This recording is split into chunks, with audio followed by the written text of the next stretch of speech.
Hello, my name is Dr. Harkinwell Gill, and I'm a health educator. Today I'll be talking about maternal and child health issue in Louisiana, about infant mortality.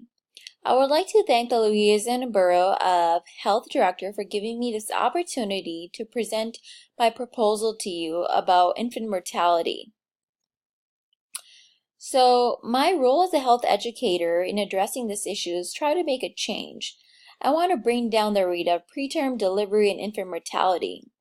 So, what is the problem? The problem is lack of health insurance and education in women of childbearing age is leading to high rate of preterm delivery and increased infant mortality in Louisiana. So the health of infants is most negatively impacted by this if they're born prematurely. They have higher risk of developing medical problems like vision problems, hearing problems, heart problems, immune system problems.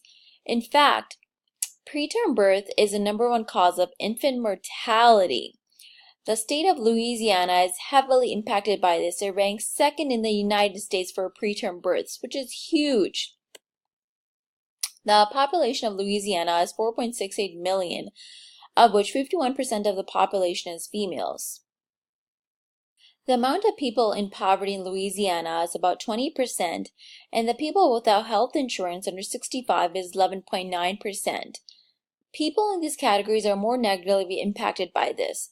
The effects of low birth weight follows infants throughout life. They have greater chances of physical, intellectual, and behavioral difficulties. Infant and children are our future. If their health is impacted, it's impacting all of our futures. In fact, the population that is mostly impacted by this is the underserved community, especially those in the low socioeconomic areas. 70% of births in Louisiana occur to women who receive Medicaid at the time of birth. Thus, there is a high correlation between poverty and birth outcomes. It was found that 18% of the state's population lives below poverty. That is quite a significant amount. People who are living in low socioeconomic areas might not have access to health insurance and thus be in poverty.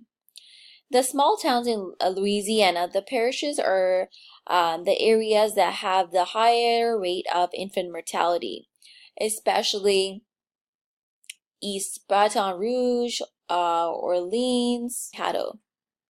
Women who are of childbearing age, the age of 13 to 30, not having access to health care is a critical concern, since that is a crucial period when they need health care the most to have healthy children. About 28% of the entire population of women of childbearing age are not insured. Thus, all these factors contribute to premature births. Thus, it is proven that not having health insurance leads to lack of medical care, in addition to lack of education and awareness is causing all these negative impacts. Next, we'll be talking about the socio-ecological model. As a health educator, I have my own perspective of the socio-ecological influences of maternal child health issue of increased preterm birth of Louisiana. So basically, this is a general outline of the socio-ecological model. And this is my socio-ecological model chart, and I'm going to be going over all of this. So we will start off at the individual level. I'll be talking about what helps and what hinders at each level.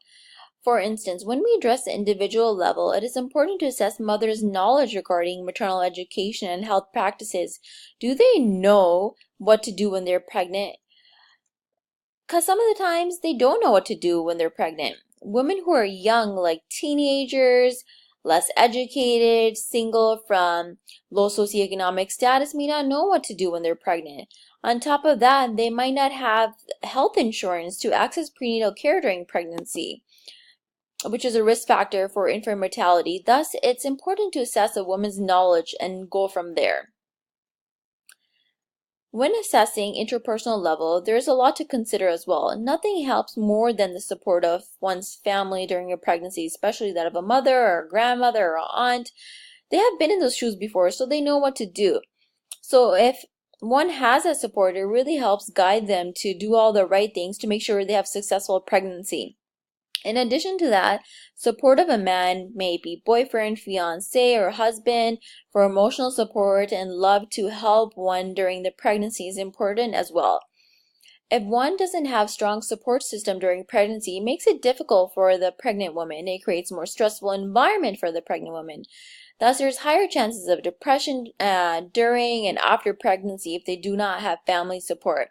And I've seen it personally myself in my practice when I see patients with loving families and support systems are a lot happier and they have better outcomes than mothers who are alone.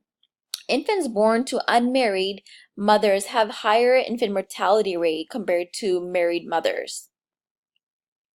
Looking at the organizational level, what really helps is high schools having more courses on maternal and child health and teaching about contraceptive, birth control options, condoms.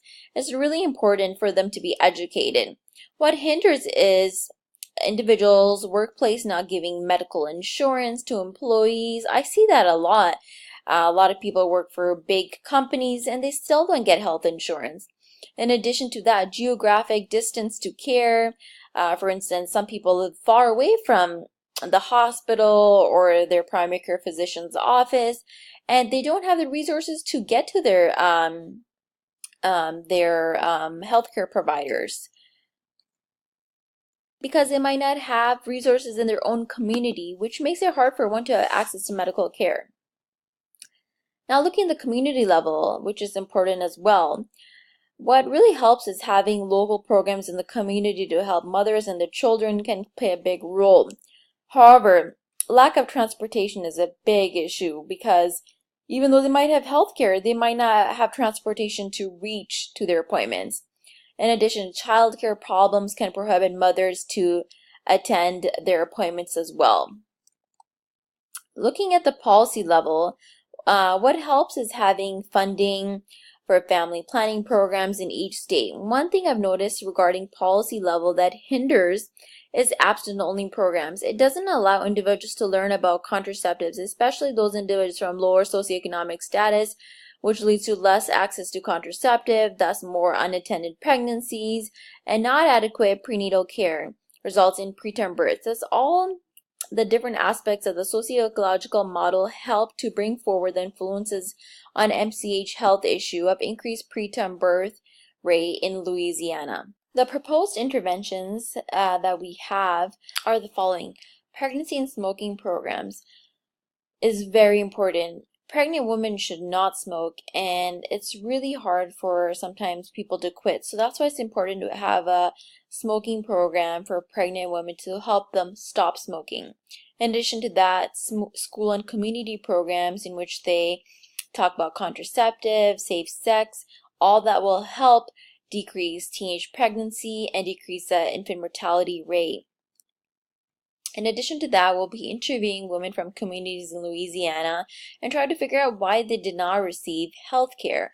And we'll focus on those problems that we find out and try to help resolve those issues. In addition to that, mental health is a really big issue, especially for pregnant women. So we want to make sure that there's enough resources out there for pregnant women with mental health issues in which they can get the help that they need.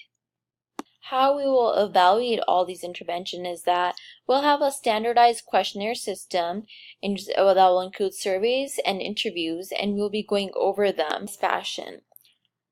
We will know if the proposed intervention is successful in Louisiana is that every year we'll go over all the results, and in 5 years our hope is to decrease Louisiana's infant mortality rate by 8%.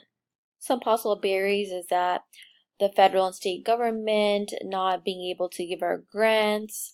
For that, we can try to explain to them how this is a crucial MCH issue and it needs to be addressed. In addition to that, non-compliance with our smoking or depression programs, and the way we can improve this barrier is by trying to educate our patients to improve compliance. Key with this is education, patient education, people education, and just awareness. Lastly, I have my logic model, which goes over everything we talked about, the inputs, going to our activities that we discussed, to our outputs and our outcomes, and the end result to decrease infant mortality. To thank Louisiana Board of Health Director for giving me this opportunity to present to you my proposal. Thank you very much.